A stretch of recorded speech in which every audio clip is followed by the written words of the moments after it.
Tardes, buenas noches. Muchas gracias por haber aceptado y por sumarte a esta lista de músicos que desde el año pasado, desde noviembre del año pasado, me estoy conectando una vez a la semana regularmente para hablar de un tema que yo considero muy, pero muy importante, que es el tema del valor de la música. Si bien sabemos que la sociedad ampliamente acepta la música y es algo que siempre está presente en forma cotidiana, muchas veces nos damos cuenta que el valor no es tan igual en algunas partes del mundo o en la misma ciudad o en el mismo país que uno vive, y por eso sentí la necesidad de conectarme con músicos que están alrededor del mundo para hablar de este tema. Y dirigido al público común, digamos, al público que gusta de la música y para que pueda conocer más. Así que muchas gracias, Guillermo, por sumarte y por aportar lo tuyo en esta tarde. Al contrario, Héctor, yo te agradezco por la invitación y por considerar la posibilidad de tenerme en este ciclo de charlas sobre música, así que muchísimas gracias y espero poder contribuir de alguna u otra manera al proyecto. Yo creo que sí, porque cada experiencia es única, es irrepetible y es muy valorable de cada uno de los invitados y de las personas que aceptan sí, este desafío de charlar una hora, bueno, digamos una hora sobre el valor de la música. Así que muchas gracias, Guillermo, y bueno, seas bienvenido a este ciclo y al diálogo número 16 del valor de la música.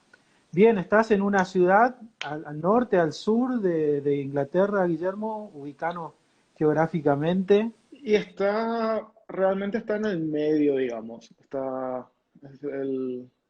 Birmingham está, no recuerdo exactamente, pero en kilómetros, pero son como, creo que 200 millas, una cosa así de Londres. Así que es Londres y arriba está Birmingham.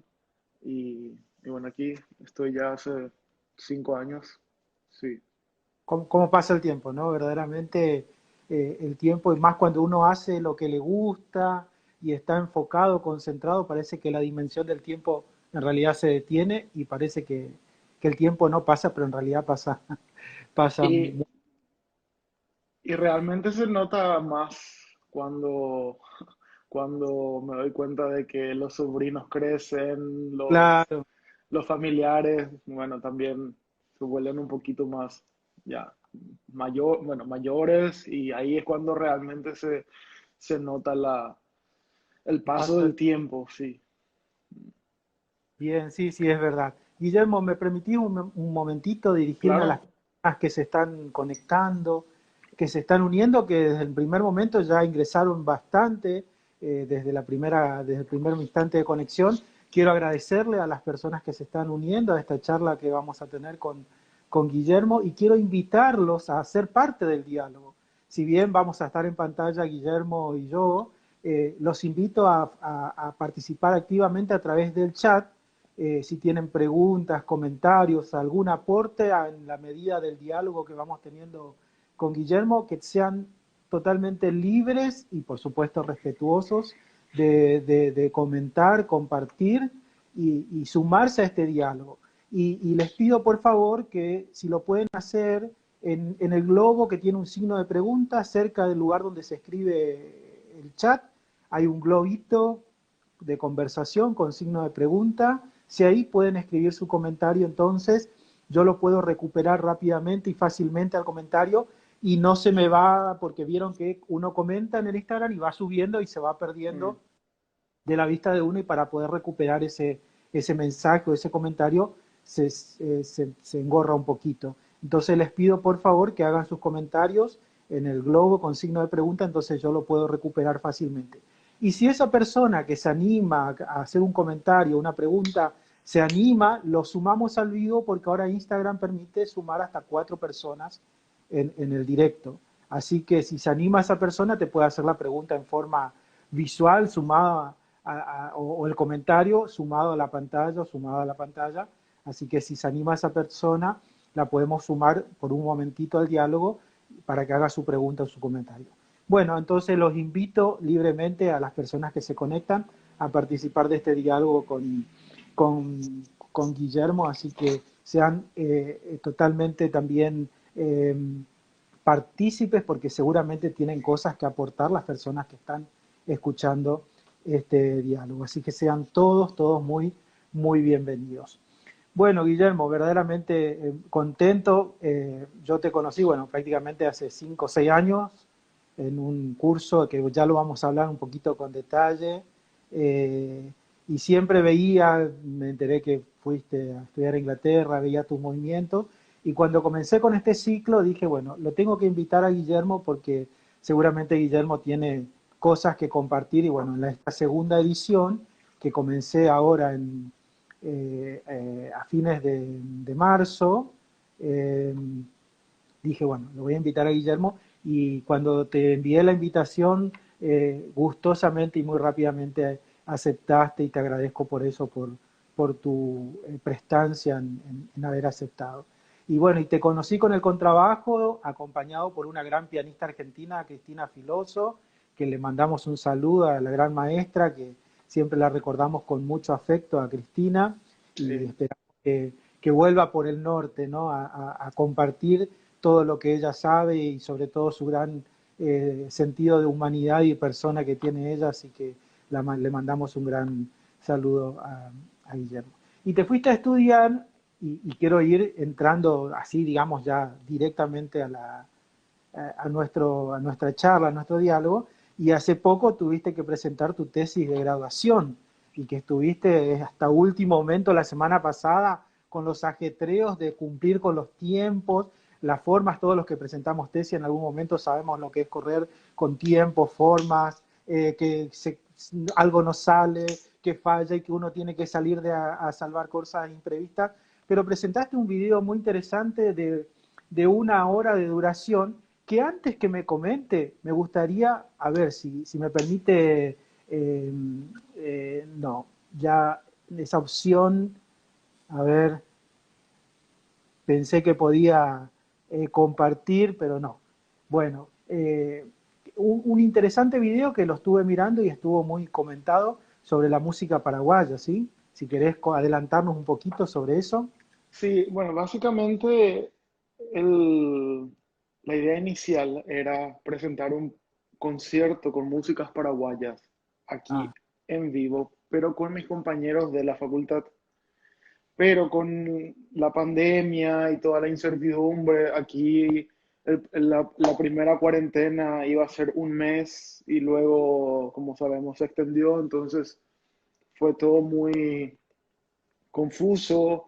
Mi proyecto inicial incluía a 9 músicos y la respuesta fue, bueno, creo que lo ideal sería que lo hagas con 3 músicos, en fin. Hasta que entramos en la segunda cuarentena y ahí todos los proyectos se cancelaron y bueno, dieron la posibilidad de que mantenga el mismo proyecto, pero hacerlo de manera virtual en colaboración con los músicos. De alguna manera, y no de alguna manera, realmente yo estoy muy contento porque han dado esa posibilidad, porque eso me permitió poder trabajar con mis colegas, amigos y personas a quienes, aparte del aprecio, son personas que me han acompañado desde el inicio de mi carrera musical. Así que no digo que este sea la culminación de mis estudios, porque como sabemos, en la música el estudio es una cuestión de por vida, sí, sí, sí. pero cerrar este ciclo con personas muy queridas, como por ejemplo mi papá. Mi papá ejecuta la guitarra. Él fue quien me dio las primeras clases de música. Él fue quien me inculcó el amor al arte más que forzarme a ser músico profesional. De hecho, él no quería que yo sea músico profesional, porque cuando yo empecé con la música, no conocíamos el ambiente orquestal. Y, Claro, y está esa idea de que el músico es simplemente un bohemio, claro. que simplemente sirve para las trasnochadas, para las bebidas, etcétera, etcétera. No niego que tal vez en algún momento de la historia esa pudo haber sido la situación de varios músicos, pero por suerte esa imagen yo creo que ha cambiado bastante en los últimos años y bueno, es así que pude conocer personas excelentes, aparte que además admiro como músicos, pero también los aprecio bastante como personas y ellos me han ayudado a armar este proyecto. Bueno, ahora ya no es un proyecto, ahora ya es una realidad que está a disposición de la población en general. Sí, después seguramente vas a dar precisión de cómo acceder, bueno, al canal de YouTube, es sencillo, la mayoría sabemos y bueno, tocaste un tema que verdaderamente siempre es un tema como una llaga en la vida del músico, el tema del músico sinónimo de vago, ¿no? De persona irresponsable, que no tiene compromisos, que vive la vida. Es un tema, sería para otro tema, pero vamos a charlar un ratito. Pero quiero leerte un comentario de Raquel María Matiuada, ¿sí? Puede ser. Saludos, Guille, una persona muy admirable, súper humilde y él es motivación para muchos por sus logros y su gran esfuerzo y talento. Lo estoy leyendo desde el celular, ¿sí? Así Gracias, que, Raquel. Gracias, Raquel. bien, de entrada ya las personas están comentando y también ahí está la otra cuestión que se desprende del comentario de Raquel, ¿sí? Que bien lo hacen en comentar y en hacer conocer, que ligado al buen músico no se puede desprender la buena persona. Necesitamos siempre el buen Te, músico, pero la buena persona también, ¿no? te interrumpo Sí, porque me acordé de una frase sí, sí. de la maestra Cristina Filoso, 2011, cuando el año que conocí al cuarteto, al maestro Peter Thomas, Alan Kovacs, Vasallo y la profe Cristina. Sí, sí. Una de las cosas que más que me ha sorprendido, aparte del nivel musical, por supuesto, era la sencillez y la calidad humana. Porque Sí. hasta ese entonces yo tenía la impresión por las personas, por los músicos que hasta en ese entonces conocía, de que aquellos que eran, que eran buenos ya eran automáticamente creídos, engreídos, con malas energías, con mala onda y siempre menospreciando a los demás.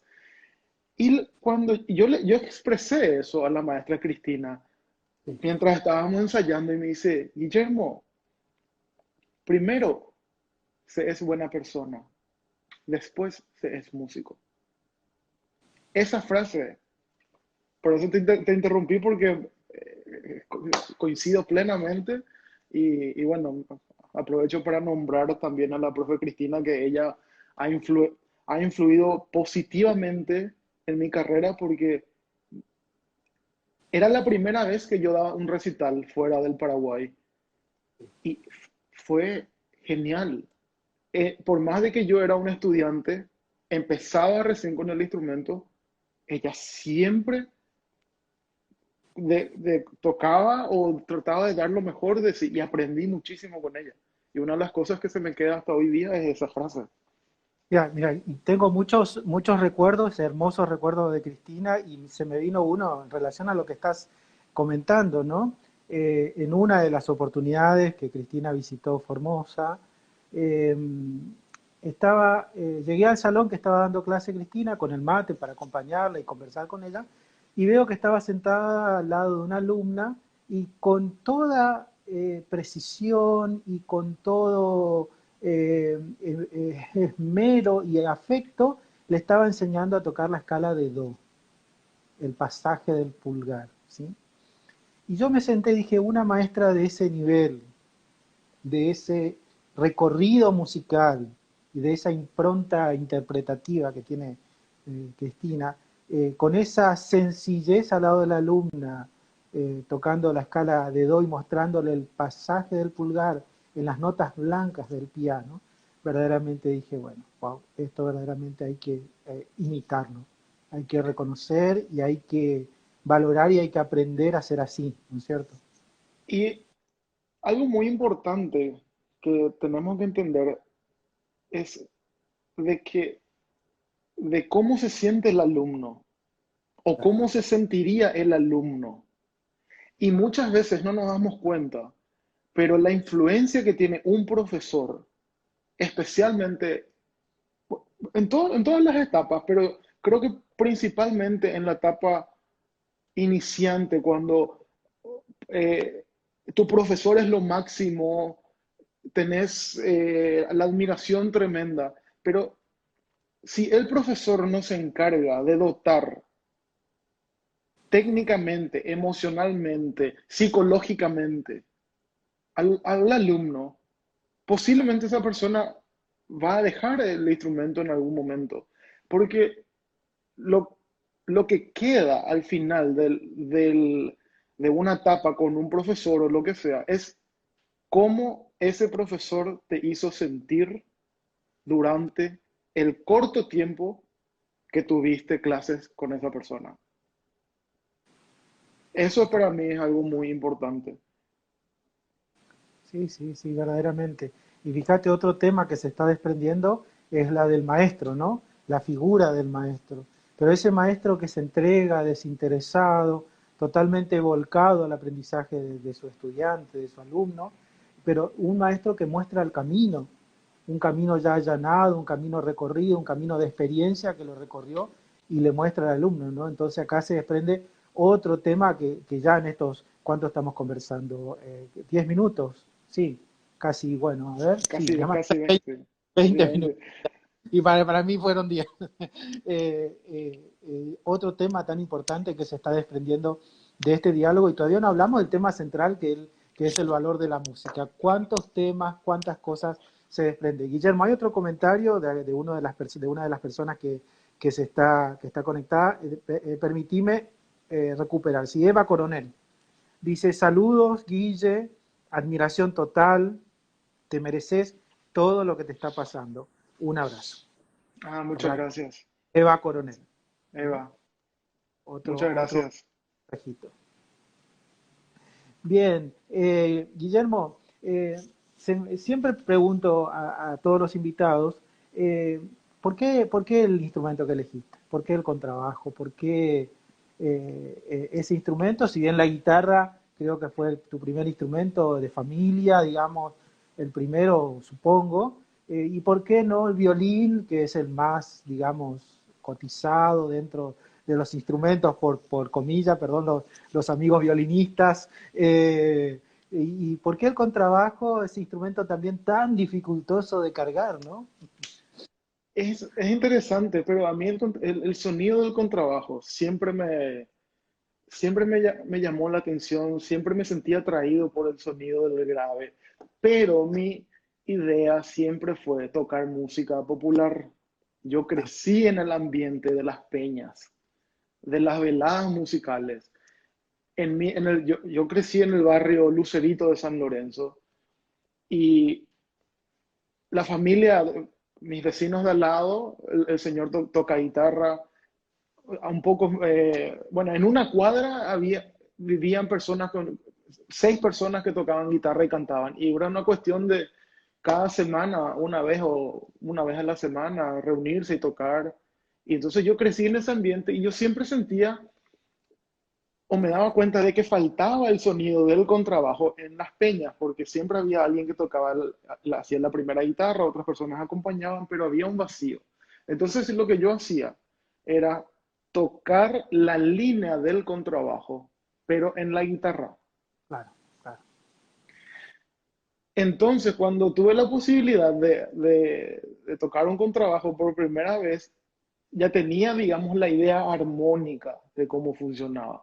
Pero mi idea siempre fue tocar música popular. Yo no conocía el ambiente orquestal. No me veía en una orquesta porque evidentemente no conocía. Pero las cosas se fueron dando y bueno, aquí estoy. Estás en otro popular ambiente, porque no, este tema de la música académica, la música popular, la música clásica, esa separación, esa división, creo que tenemos que seguir haciendo esfuerzos para que Ujú. desaparezca porque no existe realmente. Y si existe es por intereses que no van del mundo de la música, que no van de la mano del mundo de la música, van de otro ámbito, de otro sector.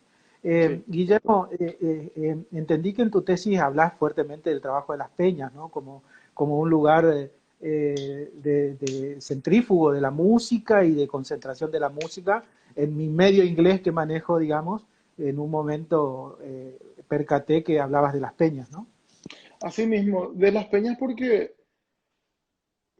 en Paraguay, y estoy seguro que también en Argentina ocurre muchísimo, Sí, hay muchos músicos que nunca han estudiado música académicamente.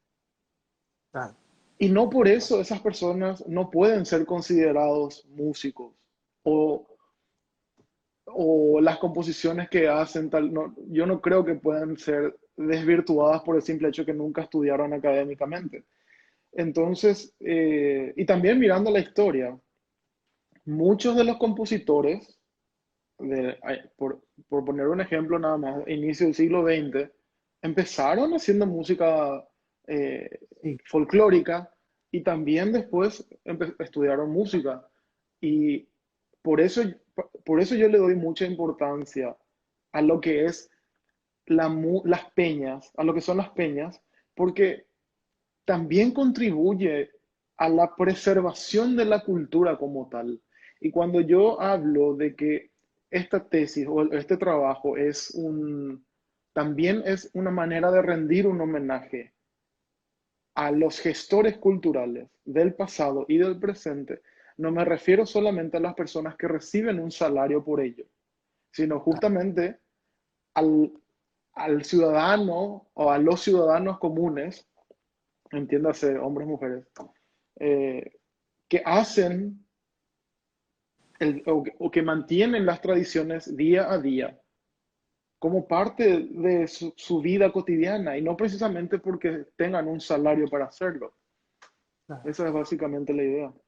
Sí, sí, verdaderamente hay un tema que siempre yo recurro y que a veces lo medito mucho, que considero, y seguramente habrá algún estudio, algún trabajo hecho, que todo lo cotidiano, a la larga, cuando más cotidiano, pierde más valor. Mm, Todo lo que se vuelve cada vez más cotidiano en nuestra vida, automáticamente pierde valor. Queremos algo y lo tuvimos y al pasar el día, los meses, ya se fue convirtiendo en algo cotidiano y ese valor que le dimos antes de tenerlo, ya después que lo tuvimos y que pasó tiempo, el valor fue otro, cambió, mutó. Entonces la cotidianidad es muy buena en cierto sentido cuando la música está en todas partes, como decís, el músico está involucrado en todas las actividades sociales, se lo ve mm. presente en los nacimientos, en las fiestas, en las muertes, en todo momento de la vida del ser humano es tan cotidiano y es bueno, pero esa cotidianidad a la larga también nos juega en contra porque se pierde el valor, va perdiendo el valor. Pero muy bueno tu trabajo de rescatar ese valor del músico, que si bien sin ese músico que estuvo presente continuamente en la sociedad, no se hubieran formado otros grandes músicos también. ¿Eh? Es genial, Asimismo, y claro. otra cosa que también decidí incluir son los sonidos indígenas.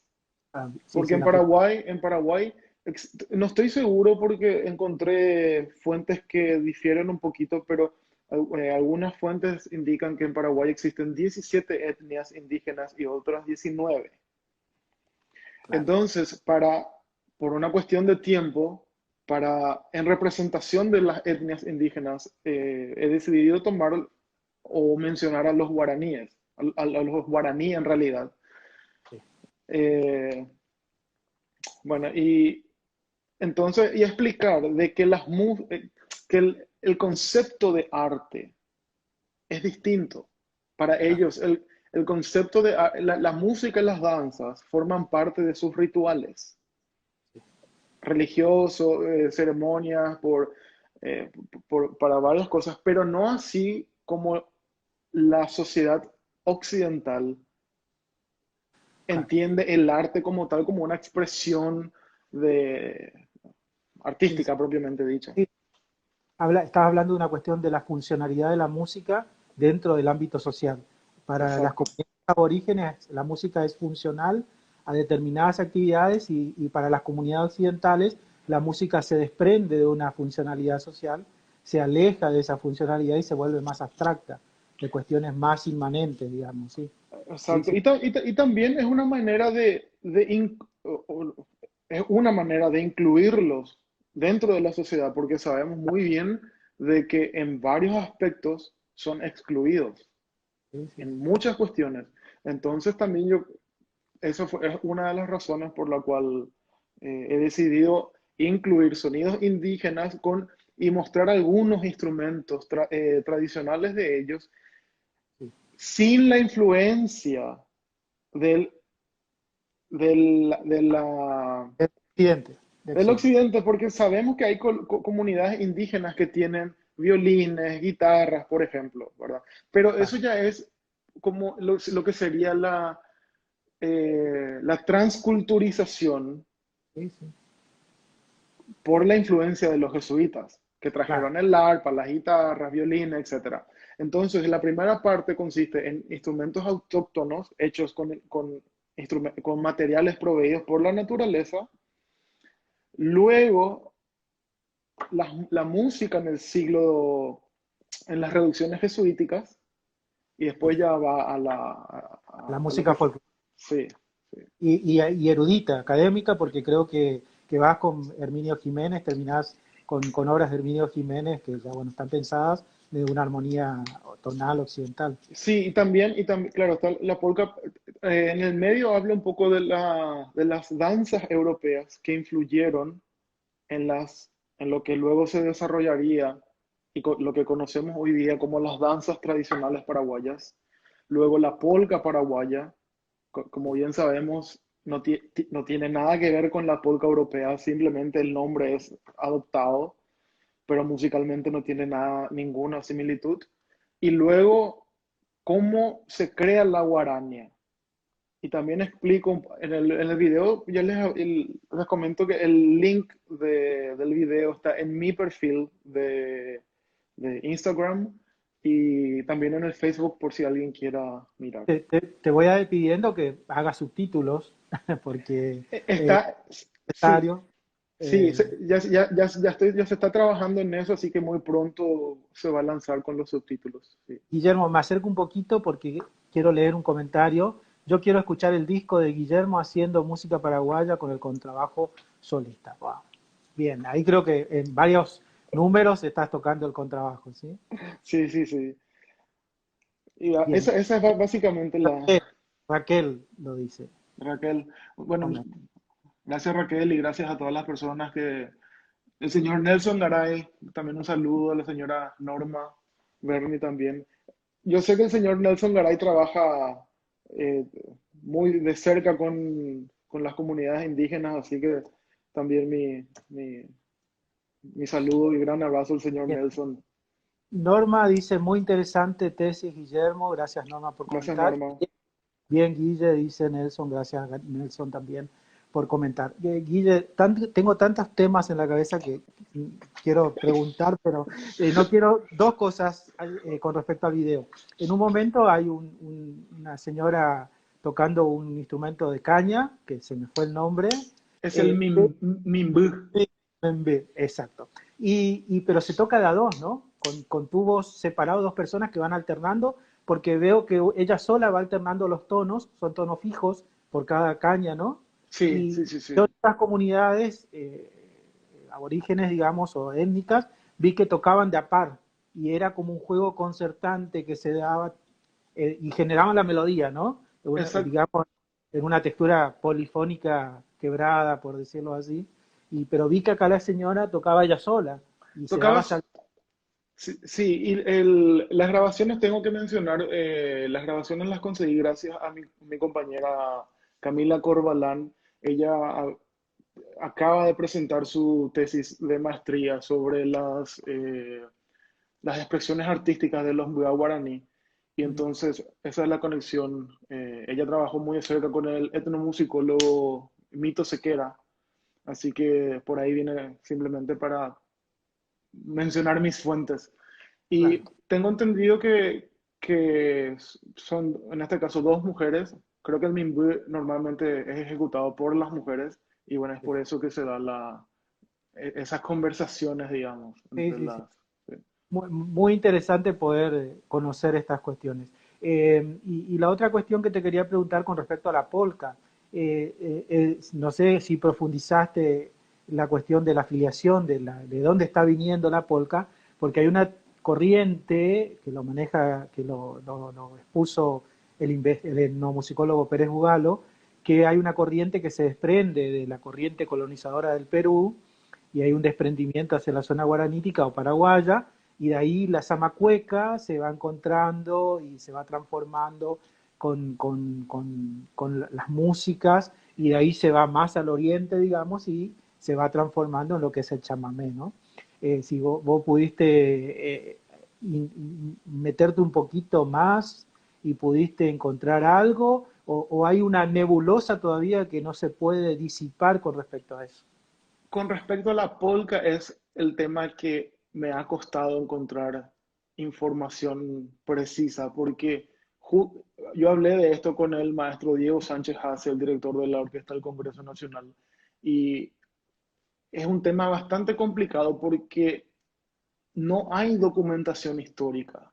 Claro, Hay, y creo que esto ocurre muchísimo en Paraguay, de que gran parte de nuestra historia se basa en hechos románticos.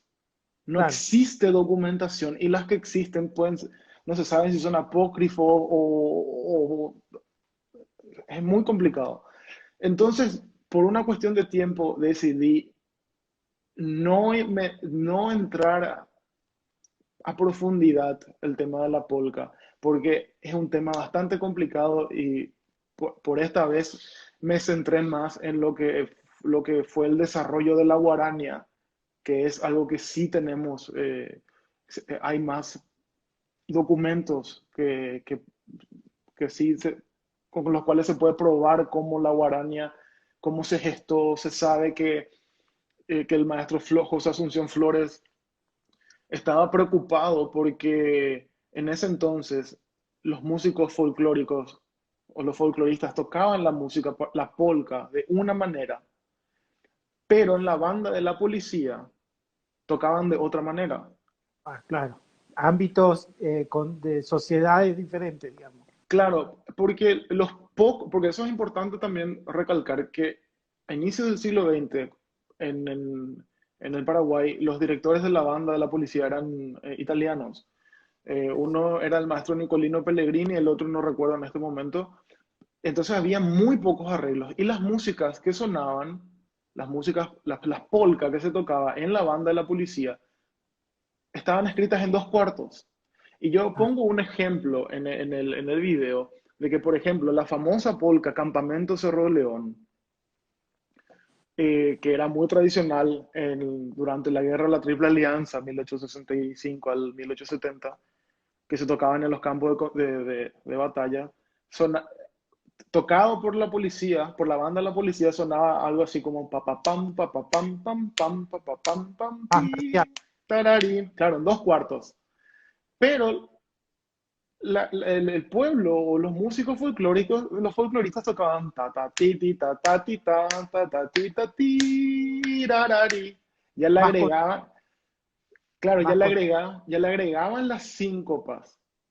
Y eso es lo que a Flores le llamaba la atención y él quería buscar la manera de escribir, porque eso, ese también es otro tema. Lo que se escribe en la partitura es una aproximación de cómo suena la música. No es la música, y eso lo tenemos que siempre estar recalcando, ¿no? Guillermo, ¿existen grabaciones de esto que me estás diciendo, de cómo tocaba la banda de la policía en ese entonces? ¿Y existe algún registro sonoro o son comentarios escritos, digamos, fuentes de texto? Creo que hay mucho de tradición oral. Ah, Según lo que una de las cosas que encontré no hace mucho, es que el Ateneo de Lengua y Cultura, el paraguayo. Ateneo, sí, de Paraguay, ellos habían lanzado un material discográfico recopilando las músicas paraguayas que se tocaban al final, desde 1800 y al 1880, si mal no recuerdo. Supongo que esa sería bueno, lo cercano, pero desconozco si existen grabaciones de la época. Claro. Bueno, tema interesantísimo y yo muy enganchado porque te comento que yo estoy indirectamente investigando sobre el chamamé por la relación que veo que tiene con un compositor argentino, Carlos Guastavino, que Mm. es un compositor sumamente conocido, argentino, un compositor internacional, pero hay una vertiente compositiva de Guastavino que está muy cerca al chamamé. Y Mm. estoy haciendo esa investigación, bueno, es mi trabajo de investigación que estoy llevando adelante y me meto en estas cuestiones que me encuentro con no con nebulosas, grandes vacíos, y que creo que los musicólogos, los etnomusicólogos, hay que empezar a generar este tema de investigación para al menos traer un poquito de certeza en algunas cosas. En ese sentido, bueno, y mira, de tan interesante que estamos, me olvidé hasta de preparar el mate que tengo acá, Guillermo, con tu permiso lo voy a hacer. Por Te todo cuento, tuyo. te cuento, no sé si sabías que el 17 de diciembre fue declarado el tereré como patrimonio inmaterial de la humanidad, ¿sabías, no? Ah, creo, El sí, creo que 17 escuché el 17, sí. 17 de diciembre del año pasado. Y el 16, el día anterior, fue declarado, ay, mira, ahí está el tereré. El 16, el chamamé fue declarado como patrimonio inmaterial de la humanidad. O sea que el 16 el chamamé y el 17 el tereré. Qué Eh, bueno. dos declaraciones de Naciones Unidas, sí. Y ahora que estás mencionando lo del chamamé y volviendo al tema de que existe, de que no existen, que para nuestra música o nuestra historia no existen documentos fehacientes, sino todo es historias románticas. Sí, sí, sí, sí. Hay una creencia muy fuerte en Paraguay, porque lo escuché de varios músicos populares, de que el chamamé fue un invento del músico paraguayo Samuel Aguayo. Sí, sí, eso está como muy fuertemente documentado. Sí, sí, sí, sí. Y que supuestamente él había dicho en en uno de los viajes había dicho, sí, los argentinos en guaraní, Jacuera homo chamamé mamé, la ñan Sí, de sí, polka. claro. Sí, sí, sí, sí. Bueno, después podemos seguir hablando de esta cuestión porque es un tema y yo creo, para ir cerrando este tema y empezar con otro, que la presencia paraguaya de los músicos, los grandes músicos paraguayos en Buenos Aires, en la década del 30 en Argentina, en Buenos Aires, fue un impacto muy fuerte para la cultura del litoral argentino, sumado después a una migración interna, sobre todo de la provincia de Corrientes hacia el centro de Buenos Aires por una cuestión laboral, y se da un epicentro muy fuerte entre la música que estos grandes músicos paraguayos, fruto del exilio, ¿no? Que estaban en Buenos Aires, comenzaron a hacer, y con las bailantas también. Ah, El tema de mira. las bailantas fue un tema crucial en el desarrollo del chamamé digamos, la fuerte pisada del chamamé en Capital Federal de Argentina, en Buenos Aires, ¿no? Entonces Qué hay un tema interesante. muy interconectado que, bueno, lo seguiremos hablando. Guillermo, bueno, mira, creo que ya estamos llegando a los 40 minutos de conexión y esto verdaderamente está muy interesante. Agradezco mucho a las personas que nos están acompañando y están atentamente escuchando y los invito a dejar su comentario ahí en el globito con el signo de preguntas, su expresión. ¿Tendrán alguna pregunta? Tengan la libertad de hacerla, que vamos a tratar de responderla con Guillermo. Ahora, Guillermo, en estos días estuve leyendo un poco sobre la biografía de Joseph Haydn, ¿no? Sobre todo porque estuve escuchando y analizando un poco la sinfonía número 94, la famosa Sinfonía de la Sorpresa, y me encontré con algo que parece que fue común en aquel tiempo y sigue siendo común hoy. El músico tiene que irse a otros lados para crecer. Haydn tuvo que irse de su pueblo, de su familia, tuvo que, gracias a un primo, si mal no me acuerdo, que lo albergó y pudo estudiar con maestros avesados en la cuestión musical, pero tuvo que hacer sacrificios de dejar familia, dejar el seno del hogar para crecer. Y empezamos a ver la vida de músicos, de los músicos, y generalmente la mayoría está en esta cuestión. Tenemos que dejar muchas veces renunciar, desprendernos de muchas cosas en busca de algo que consideramos mayor. Y ahí es donde quiero llegar, ¿no? Dejaste tu casa, tus afectos, tu familia, por algo, no lo dejaste, no lo renunciaste, pero tuviste que alejarte, por algo que consideraste que tiene valor. ¿Y por qué tiene valor, Guillermo? ¿Por qué tomaste esas decisiones? Una pregunta bastante complicada porque sí, la cuestión es que pasa que también se ve, lo más fácil es ver, fulano está en tal lugar, está en tal país, etcétera, etcétera. Pero eso que mencionaste es muy cierto. Uno debe renunciar a muchísimas cosas.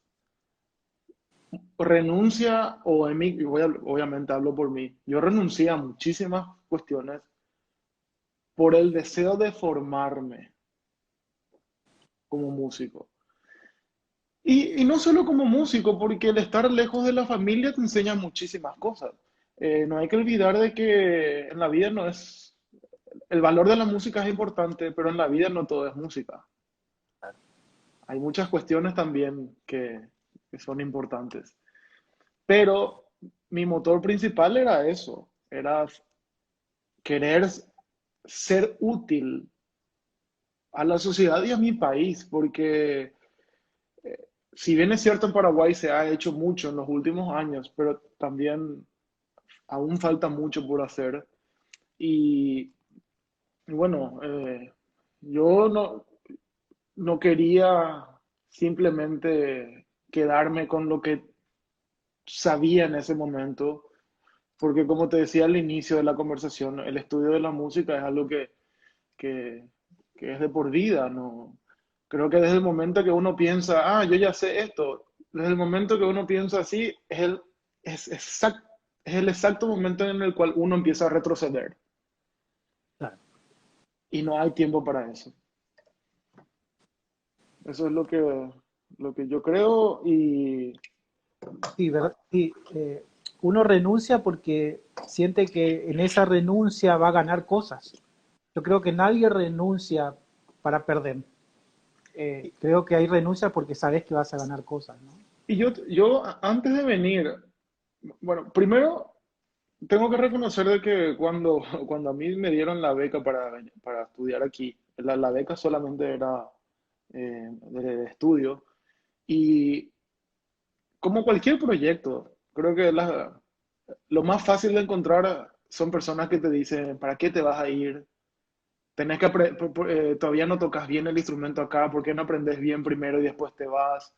Cosas así, o sea, es impresionante, la envidia es inmensa, pero el apoyo se consigue también en personas de quien uno menos espera. Cuando yo inicié la campaña para recaudar dinero, personas que yo ni conocía colaboraban con la campaña porque de alguna manera confiaban en que tal vez este proyecto era algo positivo. Y antes de venir a Inglaterra, yo hablé con mis padres y les dije, lo peor que me puede pasar es que voy a estar unos meses. Y esos meses de por sí ya me va a servir. Porque total, yo no debo rendir cuentas a nadie. Es una cuestión personal mía. Y gracias a Dios todo salió bien. Mejor de lo que yo pudiera haber esperado. Y todo por la música. Como te digo, la idea siempre fue formarme, conocer al maestro Thomas Martin, leyenda viviente del contrabajo. Y yo decía, yo vine sin inglés, yo nunca vi el idioma como una barrera, porque yo decía, de alguna forma voy a aprender, yo quiero estar y voy a estar como sea, por lo menos 3 meses, que era el dinero que pude juntar era para 3 meses y ahora estoy 5 años. Bien, mientras decías eso me venían dos cosas a la mente, Guillermo. Oportunidad y saber aprovechar esa oportunidad. Uno no sabe, hoy conversamos un mensajito de texto, ¿no? No sabe en qué vuelta o en qué oportunidad o qué vuelta de esquina está esa oportunidad o ese cambio de vida que uno estaba, o ese giro o esa cosa o ese lugar que estaba buscando. Entonces, toda oportunidad brinda algo y creo que vos la supiste capitalizar en un momento que en Formosa se dio un curso de música de cámara y te viniste a tomar clases con los maestros, ¿no? Y sí, eso es algo muy importante porque cuando a mí me invitaron para ir a Formosa, el maestro Echeverría, Miguel Ángel Echeverría, eh, Mandamos me- un saludo al gran maestro que siempre también vino a hacer asistencias a Formosa, y un gran saludo y que para mí es un honor contar con él en el proyecto. Él también estuvo ejecutando, tocando con así su hijo, que ¿no? con su hijo, sí, sí, sí. Así que también, y él me invitó. Y yo recuerdo que muchos colegas de Paraguay me habían dicho, Formosa, ¿para qué te vayas a Formosa? En Formosa no hay nada. Y yo fui a Formosa y ¿quién iba a pensar o quién se imaginaría que en Formosa se estaba realizando cursos de música de cámara de un altísimo nivel? Y cuando, eso fue en el 2011, pues yo fui en 3 oportunidades, creo. Y el año o meses, fui el 2015, julio de 2015, yo tenía que viajar en septiembre de 2015. Para julio del 2015 yo no tenía nada todavía, no tenía pasaje y no tenía dinero.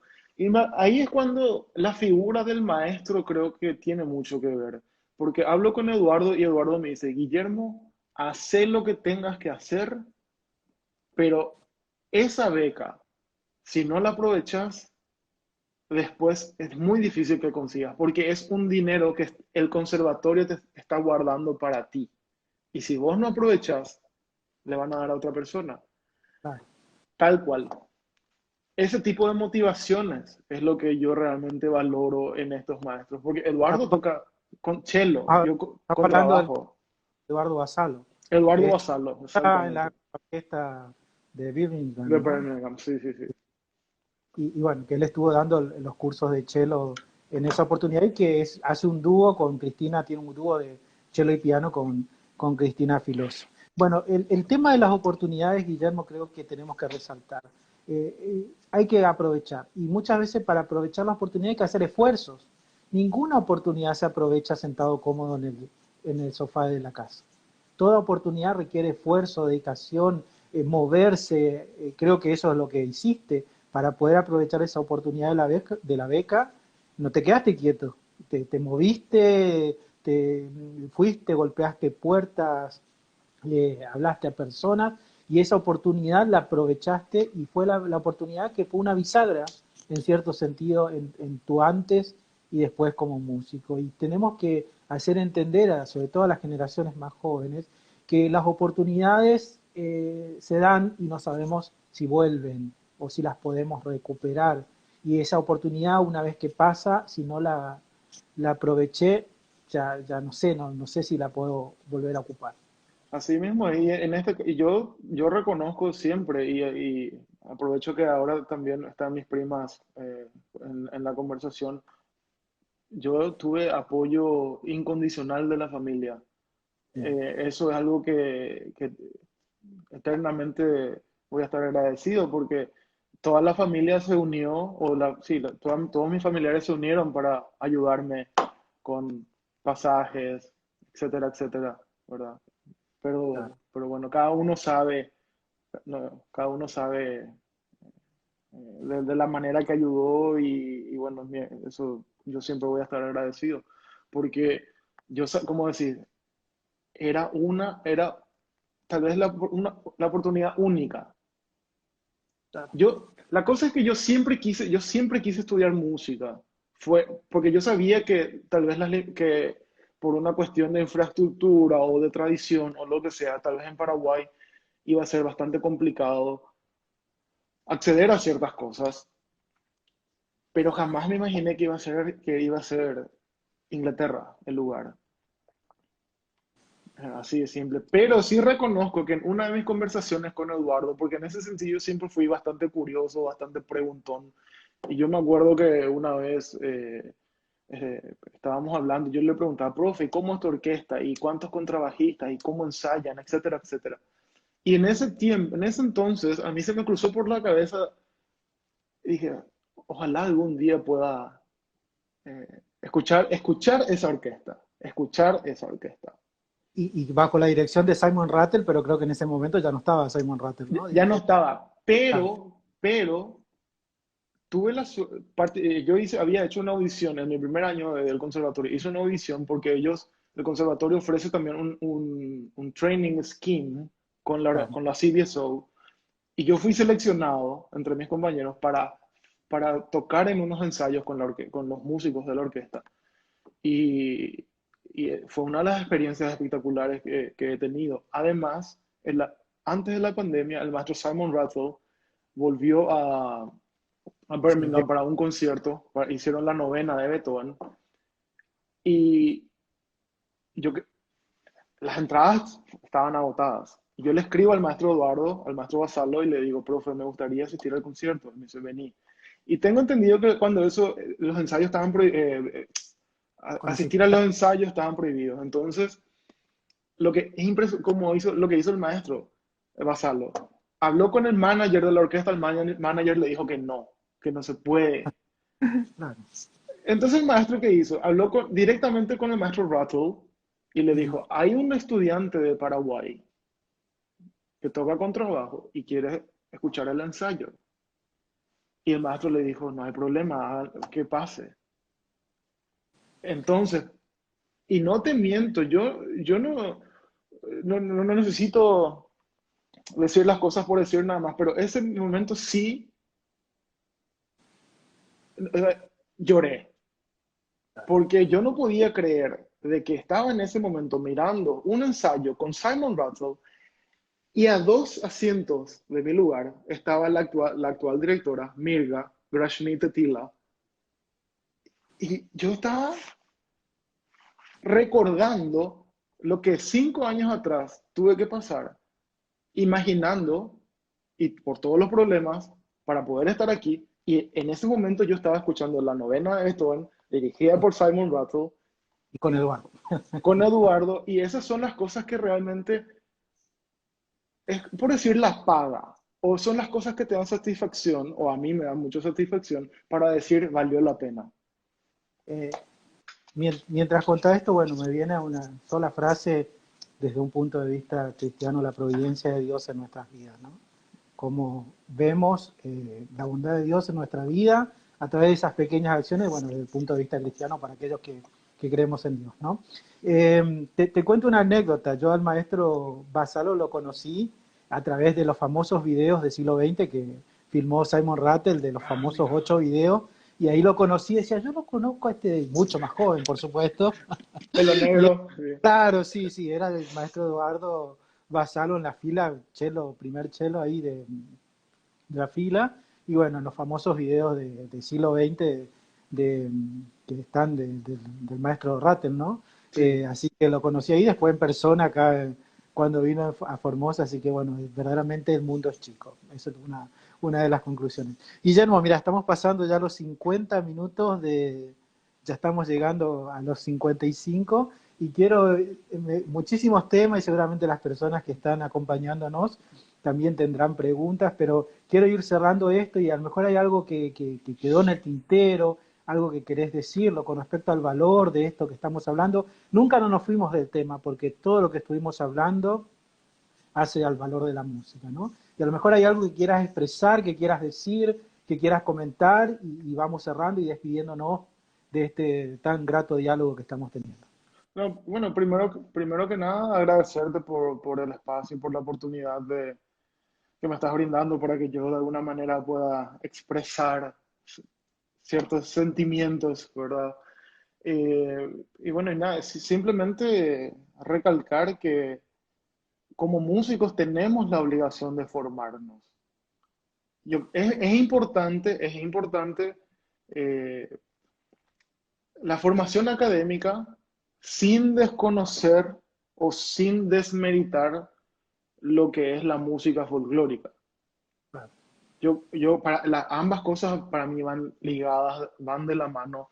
Es más, muchas de las obras, mencionaste a Haydn, por ejemplo, pero como Haydn, muchísimos compositores para sus grandes obras han utilizado temas folclóricos, Sí, sí, sí. temas que sonaban en las calles. Entonces, esa idea por eso digo, es importante la formación, pero sin desprestigiar lo que se hace cotidianamente en las calles o en la música folclórica. Y nada más que eso para los músicos y también para para las personas que aman la música, simplemente que sigan apoyando el arte en cualquiera de sus formas y ojalá que de alguna manera este mensaje también llegue a los políticos, ¿verdad? Porque eh, generalmente cuando tiene que haber algún recorte o lo que sea, siempre el recorte Derecho al arte. presupuestario al arte. Sí, sí, sí. Pero para cualquier evento político, social o lo que sea, La música. la música, los músicos número puesto. Así que simplemente eso. Y nuevamente gracias por el espacio. Fue realmente un placer y lo he disfrutado. Y una hora para mí que pasó volando. Eso quiere decir que fue espectacular. Bueno, Guillermo, yo vuelvo a expresarte que estoy sumamente agradecido porque aceptaste, dedicaste una hora de tu vida y todo este tiempo molesto que yo te mandaba mensajitos pidiéndote cosas, demuestra que cuando uno hace algo es porque valora lo que está haciendo, porque invierte tiempo. Así que yo te agradezco la inversión de tiempo que hiciste ahora en contarnos sobre vos, sobre el contrabajo, sobre la música y sobre tus actividades. También a las personas que nos han acompañado hasta ahora, este momento, a cada uno, ¿sí? Y a Cristino Mencia, que está conectado, también ahí nos está saludando. Cristino, te mandamos. Mi primo Gustavo desde México nos está Mira, mirando. Gustavo, Gustavo bien, Pájaro. bien, estamos todos conectados, ¿sí? Sí, sí, sí. Muchas gracias a todos y recordarles que este diálogo prontamente va a estar subido al canal de YouTube de Formosus, Desarrollo Cultural, y están disponibles todos los diálogos anteriores si quieren recorrerlo y también suscribirse al canal para que les lleguen las notificaciones. Y bueno, agradecerte, Guillermo, y estoy a tu disposición para lo que necesite y seguramente seguiremos hablando de esta cuestión de la polca y el chamamé, que hay cosas que interesantes que quiero que me pases algunos datos que me van a venir muy bien. Muy agradecido, Guillermo, te deseo buenas noches y éxito, que evidentemente ya está. Y ahí nos Mi, saluda Mari. mi mamá. Hola, mami. Señora, felicitaciones por tu hijo, gracias por acompañarnos. Gracias, muchas gracias y bueno, este, espero que pronto podamos volver a repetir esta reunión tan amena. Seguramente. Bueno, muchas gracias, Guillermo. Buenas noches. A los que nos han acompañado, buenas noches. Y será hasta el próximo Valor de la Música la semana que viene. Buenas noches. Chao, Guillermo. Muchas gracias. Gracias, gracias.